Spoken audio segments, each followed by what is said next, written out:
En ce moment, il y a pas mal de débats autour de la gentrification sociale. Donc, en gros, c'est lorsque il y a des choses qui sont inventées par des communautés discriminées ou des personnes qui viennent de milieux défavorisés, que les personnes, entre guillemets, aisées ou privilégiées dans la société vont finir par s'accaparer et soudainement, ça devient fun, cool, stylé. Et là, ce débat, il est en train de se passer avec le mot mastadinguerie. Donc, je pense que vous avez vu plein de vidéos sur ça, des gens réagir, où on a fini par dire que ce mot-là, il a été inventé dans la Star Academy, alors que c'est un mot qui date de l'époque des cyber. Et depuis, c'est cool, c'est stylé d'utiliser le mot mastadinguerie, alors que de base, à l'époque, quand on parlait des mastadingueries, c'était pour désigner les filles qui faisaient beaucoup de bruit, qui se battaient souvent, bref, c'était pas du tout flatteur. Et en fait, cette histoire, elle m'a fait penser à quelque chose. On s'en rend même pas compte.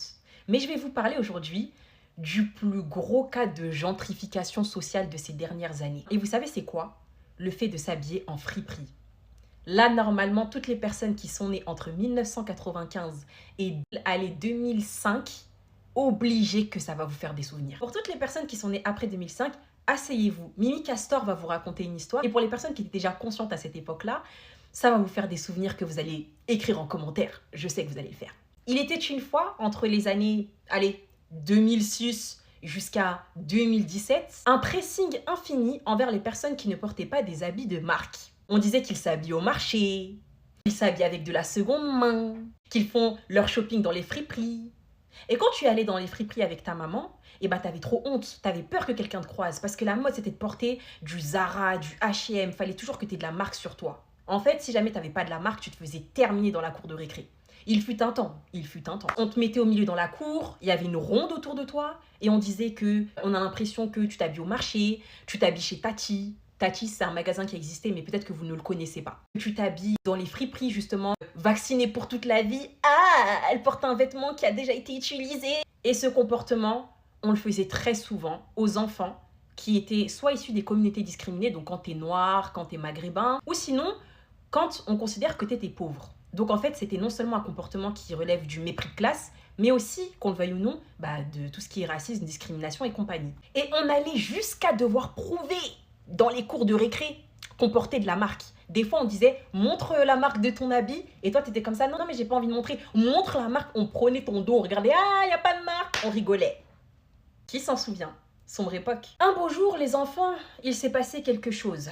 Des stars, pour se racheter une image quand ils ont compris que le monde était en train de tourner dans la société et qu'il fallait à tout prix séduire tout le monde, et notamment les peuples issus des communautés discriminées parce que ce sont les plus dépensiers, mais aussi les créateurs de contenu, ont commencé à fréquenter les friperies parce que c'est responsable, écologique, consciencieux et surtout trop stylé maintenant. Donc depuis que les privilégiés ont commencé à aller dans les friperies, depuis que les stars qu'on adore et qui sont bien aisées financièrement ont commencé à aller dans les friperies, aller dans la friperie, c'est devenu la mode.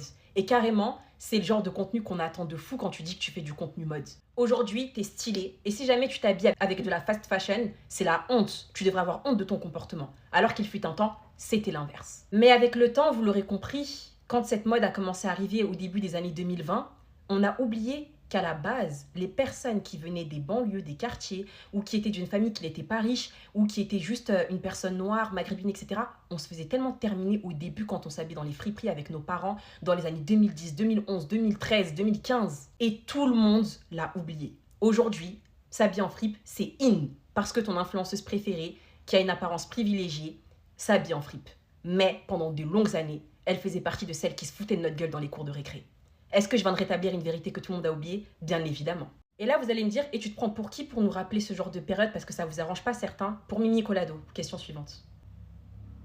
Quoi? Aujourd'hui, je vais rappeler à toute personne qui verra cette vidéo, et j'espère que vous serez très nombreux, que n'oubliez pas que les personnes qui ont mis les friperies à la mode sont ceux que vous avez critiqués dans les cours de récré. Mesdames et messieurs, j'ai nommé les personnes qui appartiennent à la classe populaire. J'ai nommé les personnes noires, maghrébine et toute personne qui était discriminée de par sa classe sociale ou de son apparence physique. Les friperies et la mode actuelle, c'est nous qui l'avons ramené. À l'époque, quand tu voulais une paire de Hugg, fallait avoir le vrai. Nous, on devait aller payer celui qui est déjà réutilisé, la seconde main, et aujourd'hui, c'est ça qui est devenu stylé. Il fut un temps, c'était trop la honte de payer dans des boutiques vintage du Louis Vuitton, du Chanel qui a déjà été utilisé. Aujourd'hui, c'est trop stylé et tout, seconde main, vintage, tout ça. À l'époque, c'était pas comme ça qu'on appelait ça. On disait que t'es trop pauvre et que t'es pas capable d'avoir l'original.